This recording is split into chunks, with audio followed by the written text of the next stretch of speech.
Hi guys, welcome back again in Phoebe engineers. तो आज हम हाइड्रोलिक पंप पढ़ने वाले हैं। चैप्टर 11 है हमारा एसएससी जेई और जेई जूनियर इंजीनियरिंग से रिलेटेड। सो गाइस, ये सेकेंड लास्ट चैप्टर है हमारा fluid machine mechanics and machine का। तो जनरली ये वीडियो ऑलरेडी मैं अपने यूनिवर्सिटी लेवल का मैं बना चुका हूँ, तो कुछ चीज़ें मैं कॉपी पेस्ट करके इसमें ऐड कर रहा हूँ। ज़्यादा कुछ है नहीं, थ्योरेटिकल ही चीज़ें हाइड्रोलिक पंप में पढ़ना, ज़्यादा डेरिवेशन के बारे में नहीं जाना, थोड़ा बहुत पावर से रिलेटेड, थोड़ा बहुत एफिशिएंसी से रिलेटेड, थोड़ा हेड टर्म्स एफिशिएंसी टर्म्स ये हमें जानना है। और वही सब आपको मैं इस वीडियो में थोड़ा सा कनेक्ट कर कर दे रहा हूँ। जितना मैं पढ़ाया हूँ इतना ही पढ़ना है हाइड्रोलिक पंप में, और थोड़ा बहुत ऊपर नीचे हो सकता है क्योंकि सिलेबस जो है जेई का कुछ इधर का एक्स्ट्रा इधर उधर जोड़ दिया गया है। बट हाँ, इतना जितना आपको मैं बता रहा हूँ इस वीडियो में, जितना मैं आपको कट कॉपी के पेस्ट करके दे रहा हूँ, उतना बहुत है। तो चलिए लेट नहीं करते, जल्दी से वीडियो को शुरू करते हैं। ठीक है। तो इससे पहले लेक्चर्स में हमने वाटर टरबाइन के बारे में पढ़ा था, कितने टाइप के वाटर टरबाइन हैं उनके बारे में वन बाय वन डिस्कस किया था। तो नाउ ये हमारा लास्ट टॉपिक है इस यूनिट का, डेट इज सेंट्रीफ्यूगल पंप। तो सबसे पहले पार्ट वन में हम देखते हैं इसके इंट्रोडक्शन हम देखेंगे सेंट्रीफ्यूगल पंप काम कैसे करता है, दिखता कैसा है, उसका वर्किंग क्या है। ठीक है, कंपोनेंट्स कौन कौन से हैं। ओके, सबसे पहले देखते हैं हम क्या होता है centrifugal pump. Pump is a power absorbing device used to increase the pressure energy of the liquid and lift liquid from a lower to a higher level at the expense of mechanical energy। ये देखो, ठीक है, ये हमारा है centrifugal pump. ठीक है, अब ये हमारा ये suction pipe horizontally means on the paper horizontally connect है हमारी ये टेल रेस। जैसे कि हमारा आप खेत वेत में देखते होंगे, खेत में कैसा रहता है, हम बगल में नदी रहता है, नदी या तालाब रहता है बगल में हमने पाइप लगाया। ये हमारा है फुट वाल्व क्या करता है, पानी को ज़्यादा सरफेस बनाता है ताकि पानी को अच्छे से सक कर सके। ठीक है, तो ये हमारा फुट वाल्व है। तो यहाँ से पानी हमारा ये क्या होता है, हमने इसमें पावर दिया पंप में जैसे आप पावर दोगे पंप स्टार्ट होगा रोटेट होना। तो ये मैकेनिकल एनर्जी क्या करता है, प्रेशर एनर्जी को यहाँ पे क्या करता है, इंक्रीज करता है।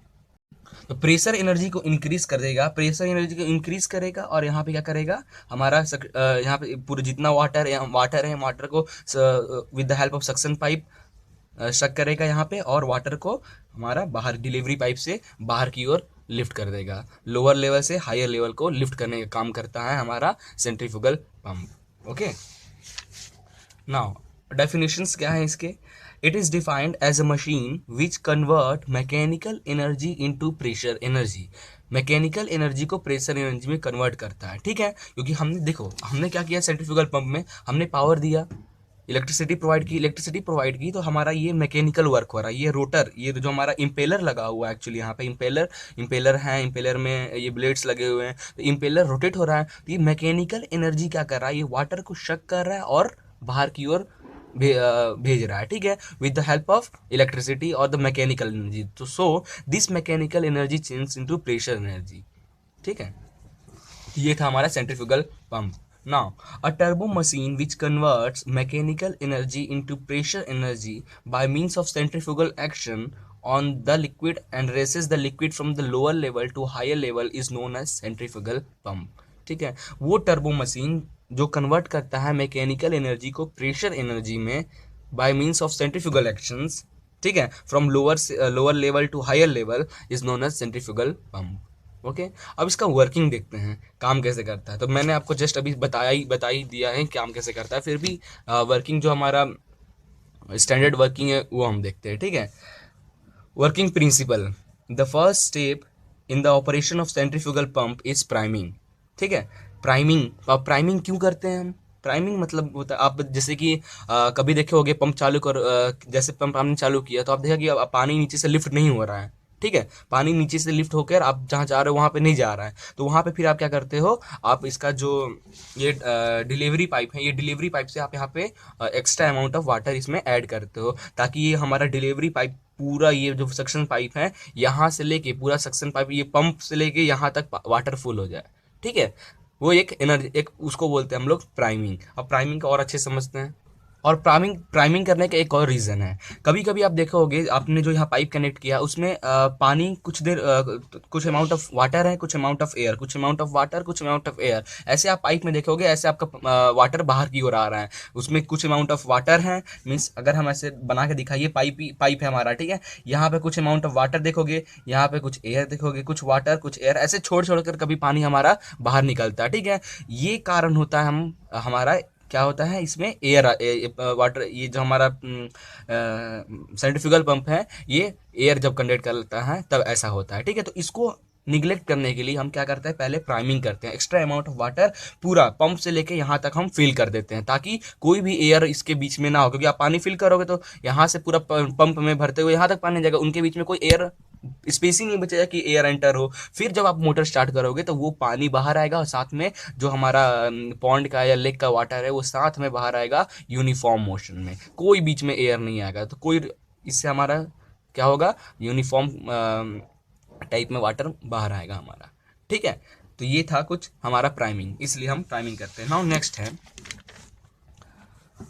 After the primed the delivery valve is still kept closed, ठीक है। जो जैसे हमने प्राइमिंग कर लिया, पूरा प्राइमिंग करने के बाद ये डिलीवरी वाल्व को हमने हाथ से ऐसे क्लोज कर दिया, ठीक है। इसे हम क्लोज कर देते हैं। क्यों क्लोज करते हैं? At the electric motor is started to rotate the impeller, ठीक है। तो हमने क्या किया, प्राइम करने के बाद हमने अपने डिलीवरी हेड को वाल्व को क्लोज कर दिया, उसके बाद मोटर को हमने चालू कर दिया, okay. The rotation of impeller produces a forced vertex which result in increased pressure। अब क्या होता है, जब आप उसको वाल्व को क्लोज करते हो, वाल्व को क्लोज करोगे तो वाटर थोड़ा, मतलब वाटर मॉलिक्यूल्स थोड़े दूर दूर है, ठीक है। आपने हाथ से उसे क्या किया, वाल्व पैक कर दिया। अब जैसे मोटर चालू करोगे तो मोटर क्या होगा, पूरे नीचे से सक करना चालू करेगा, बट आप ऊपर से ढक दियो, पानी निकल ही नहीं रहा है, तो उस वहाँ क्या होगा, आपकी प्रेशर एनर्जी बहुत ज़्यादा बढ़ेगी आपके वाटर का, और फिर आप जैसे हाथ हटाओगे तो एकदम हाई प्रेशर से आपका वाटर बाहर की ओर आने चालू हो जाएगा, ठीक है ना। When the delivery valve is opened, the liquid is made to flow in an outward radial direction with increased velocity and pressure, तो जो हमारा स्पाइरल केसिंग लगा हुआ है, ये स्पाइरल केसिंग का आप देखोगे यहाँ एरिया कम है, फिर अचानक एरिया ज़्यादा हो गया, फिर ऐसे निकला, तो एरिया कम से एरिया ज़्यादा, तो यहाँ पे क्या हो रहा है, आपका काइनेटिक एनर्जी कम हो रही है, ठीक है। काइनेटिक एनर्जी कम हो रही है, प्रेशर एनर्जी बढ़ रही है। तो ऐसे ये हमारा केसिंग का भी बहुत ज़्यादा यहाँ पे हाथ होता है हमारे सेंट्रीफ्यूगल पंप में, okay. Now the casing should be so shape that the part of kinetic energy is converted into useful pressure energy. ये केसिंग का शेप जो है, आज यहाँ पे हम देखते हैं कि एरिया कम है, फिर अचानक एरिया ज़्यादा होने लगा, तो ये काइनेटिक एनर्जी को कम करने का काम करता है, काइनेटिक एनर्जी को कम करता है, एरिया बढ़ रहा है, काइनेटिक एनर्जी कम हो रहा है, ड्यू टू दिस पूरा काइनेटिक एनर्जी हमारा यूजफुल प्रेशर एनर्जी में चेंज हो रहा है, ताकि हाई प्रेशर से हमारा लिक्विड बाहर की ओर आए, ठीक है। तो ये था हमारा। अब देखते हैं यहाँ क्या क्या है। तो ये हमारा सम्प टैंक, जिसे बोलते हैं जहाँ पे वाटर हमारा स्टोर रहता है, या रिजर्वायर बोलते हैं, ये सम्प टैंक से आपका सेंट्रीफ्यूगल के सेंटर तक का डिस्टेंस को हम लोग बोलते हैं सक्शन हेड, ठीक है। ये आपका लगा हुआ है यहाँ पे फुट वाल्व, किस में लगा है, सक्शन पाइप पे हमारा फुट वाल्व लगा हुआ है, ठीक है। ये आपका स्पाइरल केसिंग, ये आपका इम्पेलर जिसमें ब्लेड्स लगे हुए हैं, ये आपके सेंट्रीफ्यूगल पंप का बेस, ओके। नाउ ये है हमारा डिलीवरी पाइप, जहाँ से वाटर डिलीवर हो रहा है, जहाँ आप चाह रहे हो डिलीवरी पाइप, और ये है डिलीवरी वाल्व जिसको आप क्लोज करके प्रेशर इंक्रीज कराते हो, ठीक है। ये डिलीवरी वाल्व, और इसके सेंटर से, सेंट्रीफ्यूगल पंप के सेंटर से आपका डिलीवरी वाल पाइप के हाइट तक, उसको बोलते हैं हम लोग डिलीवरी हेड। एक सक्शन हेड है यहाँ पे, और एक हमारा डिलीवरी हेड है, याद रखना, आगे काम आएगा, ठीक है। अब कंपोनेंट्स देखते हैं, कौन कौन से कंपोनेंट्स। एक तो इम्पेलर लगा होता है, हमने जैसे देखा, एक केसिंग है हमारा, एक सक्शन पाइप लगा हुआ है, एक डिलीवरी पाइप लगा हुआ है, एक डिलीवरी वाल्व लगा हुआ है। तो इतने ही कंपोनेंट हमारा सेंट्रीफ्यूगल पंप में होते हैं। आप चाहो तो 1 बाई 1 इम्पेलर क्या होता है, कितने टाइप का होता है, केसिंग केसिंग का काम कैसे है, केसिंग कैसे वो करता है, सक्शन पाइप कैसे सक करता है वाटर, ये सब आप 1 बाई 1 पढ़ सकते हो, but not important, but exam point of view एक बार आप देख लेना, ताकि अगर पूछ दे ऐसा कि सेंट्रीफ्यूगल पंप का ड्राइंग करो, उसका वर्किंग बताओ, उसके कंपोनेंट्स के बारे को एक्सप्लेन करो, तो काम आएगा, ठीक है। तो आप 1 बाई 1 एक बार देख लेना, ओके। नाउ अगला हमारा, that is classification of centrifugal pump. जैसे हमने टरबाइन पढ़ा था तो वहाँ भी क्लासिफिकेशन ऑफ टरबाइन पढ़े थे हम लोग, सेम टू सेम हम लोग यहाँ भी क्लासिफिकेशन ऑफ सेंट्रीफ्यूगल पंप पढ़ेंगे। तो उस क्लासिफिकेशन ऑफ सेंट्रीफ्यूगल पंप में आता है सबसे पहला according to the working head. According to the working head means low head pump, medium head pump और high head pump. Low head pump के लिए हेड लिमिटेड टू 15 मीटर, ठीक है, हेड उसका लिमिटेड 15 मीटर तक होता है approximate. Horizontal shaft is used, horizontal shaft use करते हैं हम लोग। Type of casing is volute with no guide vane. अब ये वॉल्यूट और नो गाइड वेन क्या होता है अभी जस्ट हमारा आएगा, डिस्कस करेंगे, ठीक है। Volute volute with no guide vanes actually होता क्या है, ये आपका केसिंग, केसिंग हुआ, केसिंग में आपका ये लगा हुआ है इम्पेलर, ठीक है, इम्पेलर लगा हुआ है। इम्पेलर के आगे हम एक और गाइड वेन लगा देंगे। तो यहाँ लिखा है type of casing is volute with no guide vane. Guide vane नहीं है तो हमने इम्पेलर के साथ कोई भी गाइड वेन नहीं लगाया है, और ये हमारा कुछ वॉल्यूट मतलब यहाँ से एरिया कम हो रहा है और एरिया ज़्यादा हो रहा है, ठीक है, this is volute nature. Now medium head pump, medium head pump क्या होता है, head between 15 meter to 14 meter. Head क्या होता है 15 मीटर से 40 मीटर के रेंज में। और वॉल्यूट केसिंग विथ गाइड वेन, देखिए वॉल्यूट केसिंग है, ठीक है, ये हमारा ग्रीन कलर जो आपको दिख रहा है ये इम्पेलर, और इम्पेलर के ऊपर लगा हुआ हमारा गाइड वेन, ठीक है। तो ये था हमारा लो हेड पंप के लिए। हाई हेड पंप क्या है, हेड अबव 40 मीटर, 40 मीटर के ऊपर का आपका हेड है अगर आपके वाटर का, then usually this is high head pump use करते हैं। That is usually a multi stage arrangement. उसके लिए मल्टी स्टेज अरेंजमेंट, एक सेंट्रीफ्यूगल पंप लगाएं, उसके बाद कहीं पानी स्टोर किया, फिर वहां से सेंट्रीफ्यूगल पंप लगाएं, फिर ऊपर भेजे, ऐसे मल्टी स्टेज अरेंजमेंट यूज करते हैं हम लोग वाटर को हाई हेड तक पहुंचाने के लिए, ठीक है। साफ्ट में भी हॉरिजेंटल और वर्टिकल, साफ्ट आपका हॉरिजेंटल भी हो सकता है, वर्टिकल्स भी हो सकते हैं। For deep wells vertical shaft are used. बहुत ज़्यादा गड्ढा है मतलब आपका वेल जो है कुआं है बहुत ज़्यादा अंदर तक है, then vertical shaft are used, ठीक है।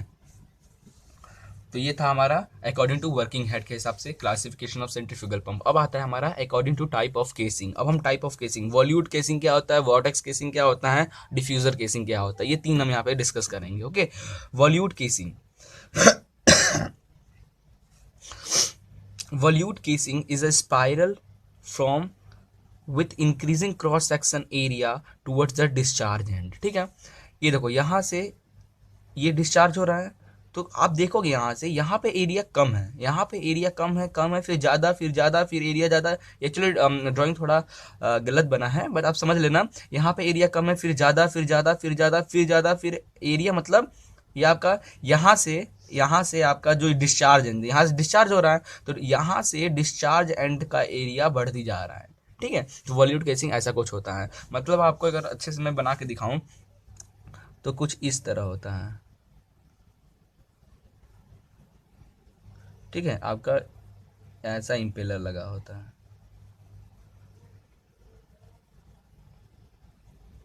ठीक है। एरिया कम है, एरिया कम है, फिर एरिया बढ़ता गया, बढ़ता गया, बढ़ता गया, बढ़ता गया, बढ़ता गया, ऐसा।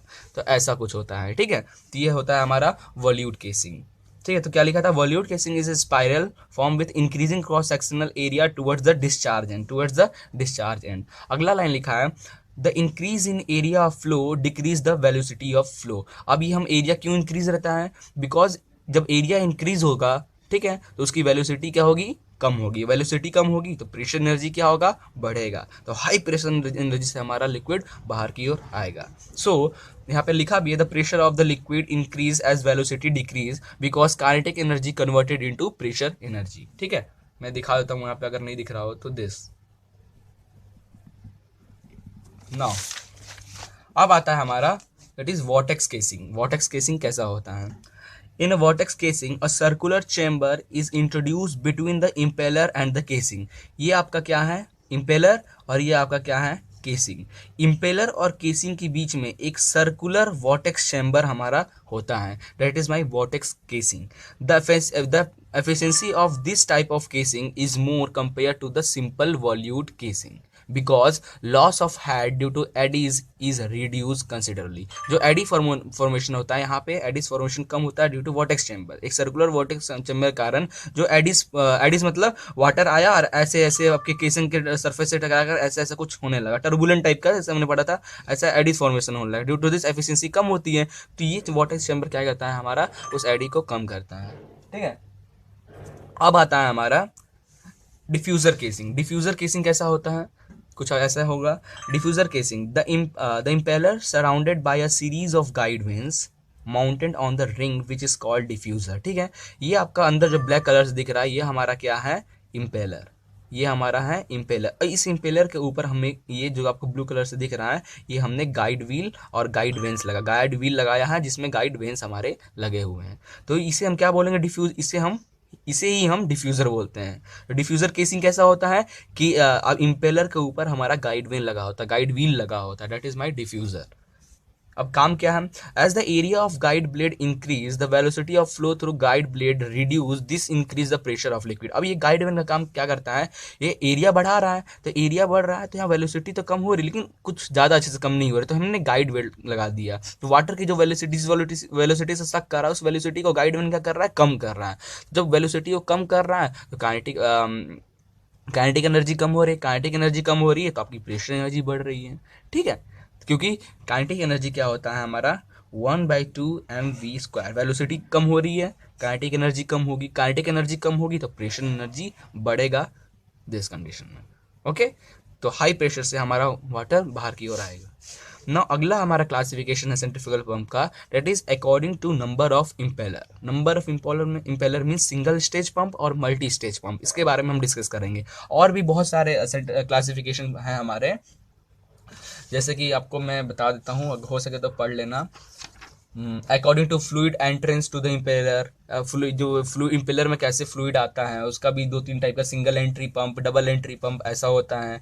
और होता है according to direction of flow of water through the impeller, radial flow pump, axial flow pump, mixed flow pump. तो ये सब हमने टरबाइन में देखा था, इसलिए मैं आपको यहाँ पे नॉर्मल जो मतलब टरबाइन से हट कर हैं वही क्लासिफिकेशन में यहाँ बता रहा हूँ। बाकी सब हमारा टरबाइन में हमने देखा इसलिए मैं आपको यहाँ नहीं बता रहा हूँ। ठीक है, तो फर्स्ट लेक्चर टरबाइन का आप वहाँ पे देख लेना, आपको मिल जाएगा। ठीक है, ओके। तो हम लोग देखते हैं सिंगल स्टेज पंप क्या होता है। Single stage pump, if the centrifugal pump consist of one impeller, only one impeller, then it is known as single stage pump. It is usually use for the low head. Single stage pump हम low head के लिए use करते हैं। Multi stage pump, जैसे मैंने इससे पहले आपको बताया था कि हाई हेड पे हमको क्या करते हैं, मल्टी स्टेज अरेंजमेंट लगाते हैं क्योंकि हेड ज़्यादा है। ठीक है, तो सिंगल स्टेज पंप का यूज है लो हेड पे। और मल्टी स्टेज पंप क्या होता है, if a centrifugal pump consist of 2 or more impeller, then it is known as multi stage pump. The impeller may be mounted on the same shaft or different shaft. और जो impeller है आप चाहो तो same soft में लगा सकते हो, चाहे डिफरेंट साफ्ट में यूज़ करके और आप मल्टी स्टेज अरेंजमेंट आप कर सकते हो। ठीक है, तो ये स्पेशली हाई हेड के लिए यूज़ करते हैं मल्टी स्टेज पंप। ठीक है, तो इतना ही था हमारा फर्स्ट इंट्रोडक्शन में। हमने इंट्रोडक्शन में देखा कि वर्किंग कैसा है, कंपोनेंट्स कौन कौन से हैं हमारे सेंट्रीफ्यूगल पंप के, और क्लासिफिकेशन क्या होता है सेंट्रीफ्यूगल पंप का। ठीक है, तो हम पढ़ते हैं हेड ऑफ सेंट्रीफ्यूगल पंप में स्टैटिक हेड। ठीक है, तो जो सेंट्रीफ्यूगल का 2 टाइप का हेड हम यहाँ पढ़ेंगे, एक होगा हमारा स्टैटिक हेड और दूसरा होगा हमारा मैनोमेट्रिक हेड। ठीक है, तो स्टैटिक हेड को हम HS से डिनोट करते हैं। The static head is the sum of suction head and the delivery head HD। Therefore static head HS, static head is equal to HS plus HD, where HS is the suction head and HD is the delivery head। Okay, तो ये था हमारा suction head. तो sorry static head. अब static head में आता है 2, first आता है हमारा सक्शन हेड और डिलीवरी हेड। ठीक है, सक्शन हेड और डिलीवरी हेड इससे पहले मैंने आपको बताया था, तो आपको याद होगा इन दिस फिगर। ठीक है, फ्रॉम दिस फिगर देखो ये हमारा क्या है, सम टैंक। ठीक है, सम टैंक मीन्स ये रिजर्वायर है, हमारे वाटर का रिजर्वायर है। इस वाटर के सरफेस से हमारे सेंट्रीफ्यूगल के सेंटर तक का distance that is suction head. ठीक है, और इस सेंट्रीफ्यूगल पंप का जो हमारा सेंटर है वहां से डिलीवरी हेड, डिलीवरी पाइप जो है उसके हेड तक का distance that is delivery head. Okay, समझ में आ गया। नाउ अब देखिए सक्शन हेड क्या होता है। It is the vertical height between the centre line of the centrifugal pump and the top surface of the liquid is suction head, जैसे मैंने अभी आपको बताया। अगला हमारा delivery head. It is the vertical height between the centre line of the pump and the water surface in the overhead tank to which water is delivered. जहाँ पे water हम डिलीवर कर रहे हैं वहां तक का distance that is my delivery head. Okay, अगला हमारा मैनोमेट्रिक हेड। मैनोमेट्रिक हेड क्या होता है, it is defined as the head against which a centrifugal pump has to work. मतलब कौन सा सेंट्रीफ्यूगल आप कौन से हेड के लिए यूज कर रहे हैं वो हमारा मैनोमेट्रिक हेड होता है। ठीक है, नाउ मैनोमेट्रिक हेड हमारा 3 टाइप का फॉर्मूला बनता है। फर्स्ट हम देखेंगे HM, that is manometric head is equal to head imparted by the impeller minus head loss in the pump HL. तो head imparted by the impeller, this is power of the impeller is VW2U2 upon G minus head loss that is HL in joule per kg। तो पहला तो हमारा ये हो गया। दूसरा जो आएगा that is HM, manometric head HM is equal to total head at outlet of the pump minus total head at the inlet of the pump। ठीक है, तो total head at the outlet of pump PO upon rho G plus V naught square upon rho 2G plus Z naught। तो O for outlet and I for inlet minus PI upon total head at inlet of the pump, inlet time पे PI upon rho G plus VI square upon 2G plus ZI। ये हमारा Euler's equation है turbines के लिए, तो हम ज़्यादातर यही यूज़ करते हैं। देखो where P naught upon rho g is the pressure head at the outlet of pump. सही है, देयरफॉर हम HD से लिख रहे हैं। ठीक है, HD इसलिए डी यहाँ सफिक्स हम इसलिए लगा रहे हैं क्योंकि डी फॉर यहाँ पे हो जाएगा डिलीवरी पाइप। तो आउटलेट मींस इनलेट क्या है अपना सक्शन पाइप और आउटलेट क्या है delivery pipe. Therefore P naught upon rho g is the pressure head at outlet of the pump, this means HD। Okay, V naught square upon 2G is the velocity head outlet of the pump and velocity head in delivery pipe is, ये outlet है तो इसको हम VD square upon 2G ये भी तो लिख सकते हैं क्योंकि डिलीवरी पाइप ही तो हमारा आउटलेट है। ठीक है, और ZD क्या है, ZO is equal to ZD। ZD means vertical height of the outlet of the pump from the datum। datum से vertical height is by ZD। अब कभी कभी क्वेश्चन में पूछ देता है कि pressure head, difference in pressure head निकालो। तो डिफरेंस इन प्रेशर हेड का मतलब होता है P not minus PI upon rho g. तो आपको क्या करना है, सिंपली इस इक्वेशन में से P not minus PI upon rho g एक तरफ लिखना है, बाकी सारे टर्म को आप उधर ट्रांसफर कर दो और सॉल्व करो, तो आपका जो आंसर आएगा वो आपका pressure head, difference in pressure head निकल आएगा। ठीक है, नाउ अगला हमारा हियर द सफिक्स I और S represent the inlet condition, I for inlet और S for suction pipe. Suction pipe हमारा इनलेट ही है। एंड O और D, O फॉर आउटलेट और D फॉर क्या हमारा डिस्चार्ज ट्यूब है, represent at the outlet condition. Therefore PI upon rho g inlet के लिए HS लिख सकते हैं, head of pressure head at the inlet. VI square upon 2G को हम VS स्क्वायर अपॉन 2G भी लिख सकते हैं, इनलेट मीन सक्शन का, और ZI is equal to ZS भी लिख सकते हैं, इनलेट मीन सक्शन का हेड। ठीक है, लिख सकते हैं।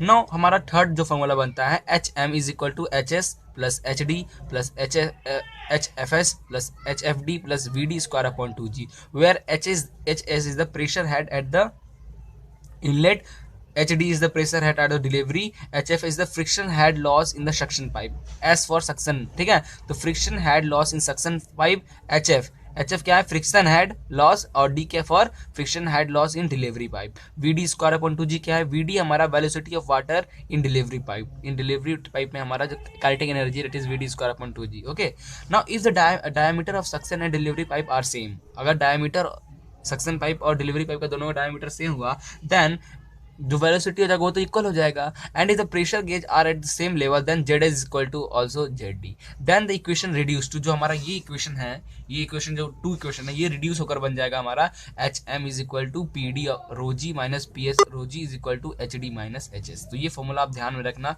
न्यूमेरिकल टाइम में काम आएगा। ठीक है, नाउ अब हम एफिशिएंसीज के बारे में बात करेंगे, सेंट्रीफ्यूगल के पंप के एफिशिएंसी के बारे में। तो 5 टाइप का एफिशिएंसी होता है, manometric efficiency, mechanical efficiency, overall efficiency, volumetric efficiency, ये सब। तो सबसे पहले हम लोग मैनोमेट्रिक एफिशिएंसी देखते हैं। तो मैनोमेट्रिक एफिशिएंसी को हम लोग ईटा मैनो से डिनोट करते हैं। क्या होता है ये, it is the ratio of the manometric head to the head imparted by the impeller to the fluid. Okay, क्या होता है, means manometric head that is manometric head that is HM। ठीक है, कि मैनोमेट्रिक एफिशिएंसी क्या होता है, ratio of manometric head that is HM to the head imparted by the impeller. Head imparted of the impeller means power of the impeller that is VW2U2 upon G। Therefore G ऊपर गया तो HMG upon VW2U2, HMG upon VW2U2, ये हमारा हो गया manometric efficiency of the centrifugal pump. Okay, अब इसको manometric efficiency और 2-3 तरीके से निकालते हैं। जो कि ये है. It is also given by eta mano is the actual power delivered by the pump upon power imparted by impeller. कितना एक्चुअल पावर कितना हमारे पंप को मिल रहा है upon power imparted by the governor. Okay, that means water pump, water power upon power of the impeller. तो water power का formula क्या होता है, rho g Q H M.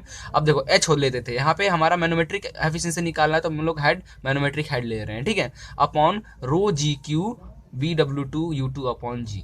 ठीक है, नाउ ईटा मैनो तो H M is from this, इससे ये कटा तो H M upon V W two U two, ये फॉर्मूला बन जाता है. और एक और फॉर्मूला बनता है हमारा मैनोमेट्रिक एफिशिएंसी निकालने का, that is manometric head upon manometric head plus head loss. ठीक है, तो ये भी हमारा एक फॉर्मूला है.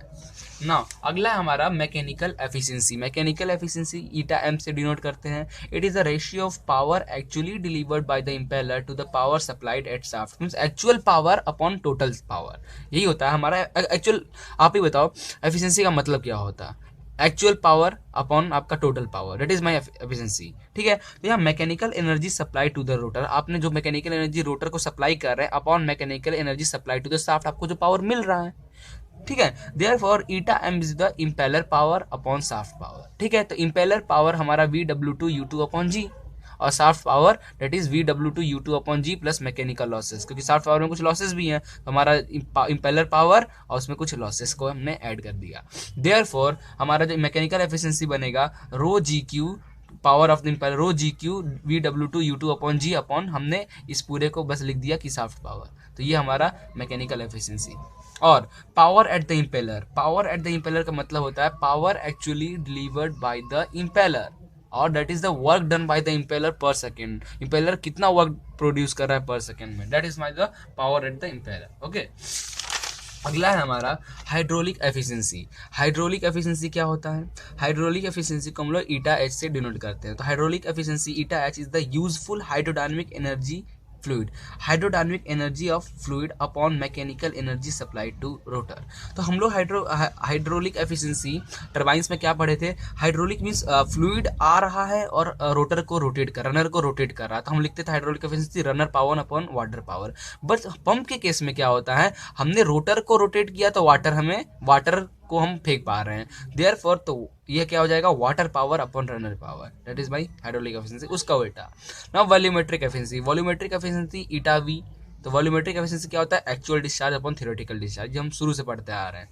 ठीक है, अब हम लास्ट है हमारा एफिशिएंसी का, और इस टॉपिक इस लेक्चर का last topic, that is the overall efficiency. Overall efficiency क्या होता है, it is the ratio of power output of the pump to the power input to the pump. Means क्या है, ये किसका रेशियो है, कितना पावर हमको मिल रहा है अपॉन कितना पावर हम पंप को दे रहे हैं, उसका रेशियो को हम लोग बोलते हैं ओवरऑल एफिशिएंसी. तो कितना पावर मिल रहा है हमें हमारे पंप को, that is water power, water से, और कितना पावर हम, that is water power upon shaft power. Overall efficiency is the water power upon shaft power output. ठीक है, देयरफॉर ओवरऑल एफिशिएंसी WP हमने IP और IP मतलब इम्पेलर पावर से दोनों तरफ इंटू मल्टीप्लाई और डिवाइड किया तो ये बना. तो water power upon impeller power होता है हमारा मैनोमेट्रिक एफिशिएंसी, जस्ट हमने भी देखा. और impeller power upon shaft power होता है, क्या होता है हमारा, मैकेनिकल एफिशिएंसी. ठीक है, impeller power upon shaft power mechanical efficiency. Therefore overall efficiency is the product of manometric efficiency into आपका ये मैकेनिकल एफिशिएंसी.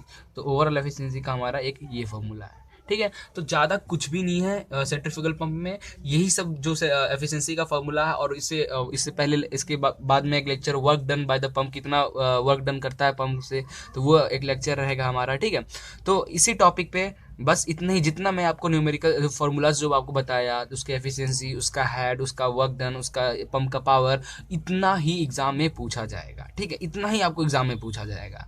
बाकी कुछ आपका जो टरबाइन में कुछ फार्मूलाज पढ़े थे तो वो सब उसमें यूज होगा, बाकी इससे ज़्यादा कुछ भी आपको नहीं पढ़ना है. Work done by the centrifugal pump, और दैट इज पंप. तो कितना वर्क डन होता है पंप पे, पंप के कारण कितना वर्क डन प्रोड्यूस होता है, ये सब हम यहाँ पे देखेंगे. ठीक है, तो उसके लिए एक फिगर हमने बनाया. ये हमारा इम्पेलर रिंग है, इम्पेलर पे हमारा ये ब्लेड्स लगे हुए हैं, वेन्स है. ठीक है, ये इम्पेलर रिंग है, उस पर हमारा when means number of blades ऐसे ऐसे लगे हुए हैं.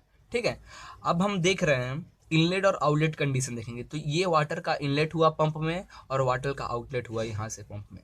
तो आप गौर करोगे टरबाइन में जब हम लोग वेन्स बनाते थे तो ऐसा कुछ बनाते थे, ठीक है, बनाते थे ताकि लिक्विड आए और ऐसे हमारा बाहर निकले, ठीक है। लेकिन पंप का काम क्या है, पंप में हम उसका अपोजिट, हमारा लिक्विड ऐसे आता है और फिर अंदर की ओर जाता है ताकि वो सक्शन क्रिएट करे, केसिंग के अंदर सक्शन क्रिएट करे, तभी तो वो अपने वाटर को बाहर से सक करेगा और एटमॉस्फेयर में फेंकेगा। ये कंडीशन होता है हमारे पंप में। सक्शन क्रिएट करने के लिए हम उसका ब्लेड्स अपोजिट डायरेक्शन में बनाते हैं, ठीक है। तो यहाँ पे आप देखोगे ये सेंटर हमने लिया इस रिंग का, ये सेंटर, यहाँ से हमारा जो फर्स्ट लाइन है इसका रेडियस है R1, यहाँ से आउटर लाइन है उसका रेडियस है R2। तो कोई जरूरत नहीं पड़ेगी इसकी, फिर भी देखते हैं, ठीक है। अब देखो ये है हमारा U1 वेलोसिटी ट्रायंगल डायग्राम, ठीक है। ये हमारा U1 is the inlet, means when कितना आपका मूव कर रहा है, that is U1 velocity of, U1 is the velocity of when, ठीक है। V1 is the velocity of water जो कि एंटर हो रहा है, या फिर यहाँ पे जेट नहीं बोल, इसलिए मैं जेट नहीं बोल रहा हूँ, वहाँ पे हाई स्पीड से वाटर आता था, टरबाइन से टकरा, टरबाइन को रोटेट करा था। बट यहाँ पे क्या है कि वाटर नॉर्मल आ रहा है, हमारा ब्लेड्स वाटर की स्पीड बढ़ाकर यहाँ पे आउटलेट में स्पीड बढ़ा रही है, वाटर के प्रेशर बढ़ा रही है, ठीक है। तो इसलिए हम यहाँ पे बोल रहे हैं वाटर हमारा V1 स्पीड से हमारे इस पे आकर स्ट्राइक कर रहा है, therefore V1 is equal to VF1, ठीक है, क्योंकि हॉरिजेंटली आ रहा है। और रिलेशन बिटवीन U1 और V1 हमारा होता है VR1, ठीक है। तो टरबाइन में हमने ये सब टर्म डिस्कस किए थे, तो हम आई थिंक यहाँ जरूरत नहीं पड़ेगा। अगर फिर भी कोई प्रॉब्लम हो तो एक आगे स्टार्टिंग का टरबाइन का टॉपिक देख लेना, मैं स्पेशली ये सब जो नोटेशन है उसको अच्छे से वहाँ पे एक्सप्लेन किया था, ठीक है। अब जो वाटर निकला, ठीक है, with VR2 that is relative velocity of blade और liquid, V2 outlet velocity of the water, VF2 flow of outlet flow of velocity at outlet, VF2 flow of velocity at outlet, VF1 flow of velocity at inlet, V1 velocity of water at inlet, V2 velocity of water at outlet, VR2 velocity of relative velocity of water at outlet, VR1 relative velocity of water at inlet, ठीक है। VW2 is the will velocity at outlet, U2 is the velocity of vane, ठीक है ना। अब discuss करते हैं, ये हमारा फिगर इतना समझ में आएगा, मैं आगे बताऊंगा फिगर ऐसा क्यों बना है। Figure shows that the velocity diagram at inlet and outlet of the impeller of a centrifugal pump, inlet और आउटलेट वेलोसिटी डायग्राम हमारा ये फिगर बता रहा है, ठीक है। Centrifugal pump is a turbo machine, ठीक है। सेंट्रीफ्यूगल पंप क्या है, एक टर्बो मशीन है हमारा। Now Euler's turbine equation can be used here. अब हम प्रूफ करने के लिए यूलर्स टर्बाइन इक्वेशन यूज करेंगे, because the pump is turbo machine, okay. तो टर्बो मशीन में हम ज़्यादातर यूलर्स टर्बाइन इक्वेशन ही यूज़ करते हैं। तो स्टार्टिंग में हमने यूलर्स टर्बाइन इक्वेशन पढ़ा था, तो देख लेना यूनिट 1 में इसके। Now we have work done is equal to work done on the water by the impeller, WD is the work done on water by the impeller. Therefore, work done is equal to VW2 U2 minus VW1 U1 upon G.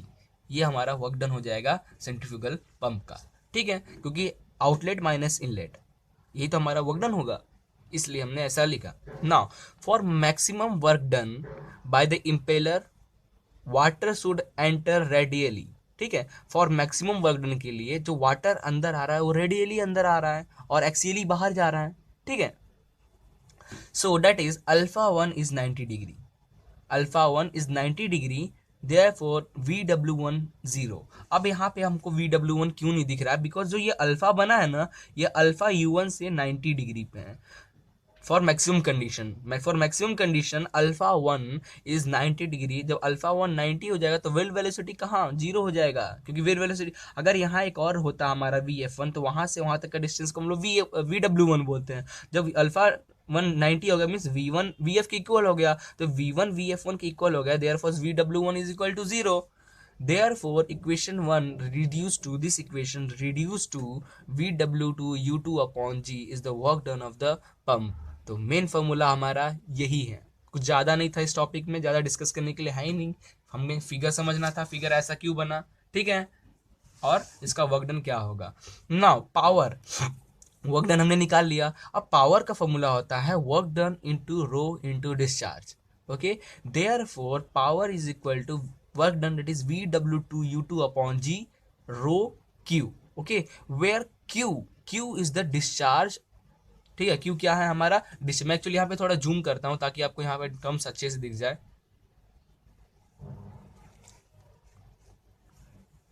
ये है, ठीक है।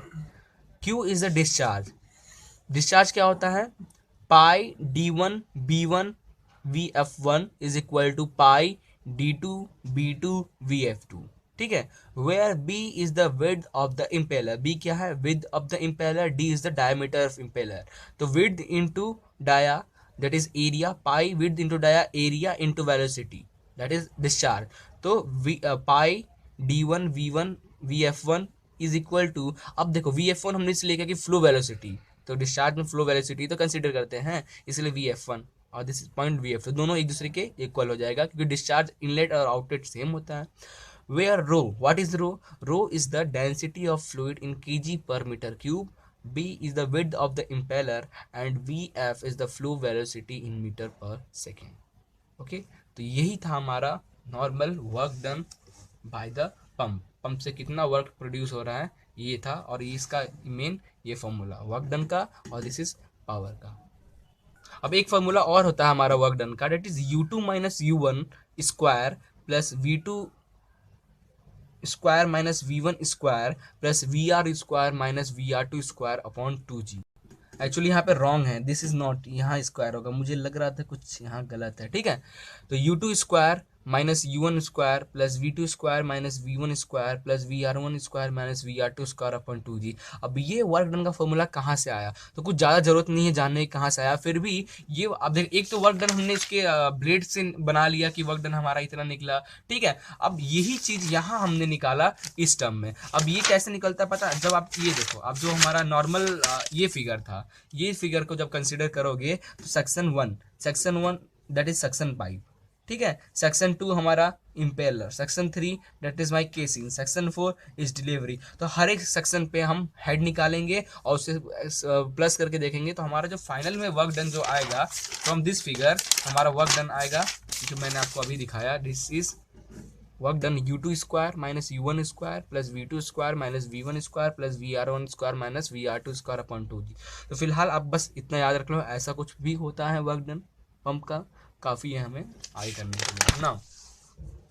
तो work centrifugal pump में जो numericals part थे के लिए डेरिवेशन से वो इतने ही थे, इससे एफिशिएंसी, हेड और वर्क डन, तो इतने ही न्यूमेरिकल के, इतने ही डेरिवेशन के बेस पे हमारा सेंट्रीफ्यूगल पंप का न्यूमेरिकल बनता है। ठीक है, तो आपको वर्क डन निकालने के लिए बोल देगा, पावर निकालने के लिए बोल देगा, एफिशिएंसी निकालने के लिए बोल देगा, बस इतना ही। ठीक है, और डायग्राम के हिसाब से हमें कुछ दिया टर्म, कुछ टर्म पूछ दिया, तो डायग्राम को हम ट्रिग्नोमेट्री में चला के alpha is equal to this, 10 is equal to alpha, 10 alpha is equal to this upon this, तो ये वैल्यू निकालते जाना है। तो ऐसे ही हमें निकालना है, और कुछ फॉर्मूलाज हमें टरबाइन के, जो टरबाइन का कुछ फॉर्मूलाज थे वो फॉर्मूला यहाँ पे अप्लाई होंगे, और कुछ भी नहीं है। ठीक है, वह हमारा सेंट्रीफ्यूगल पंप खत्म हो गया, ये लास्ट लेक्चर था।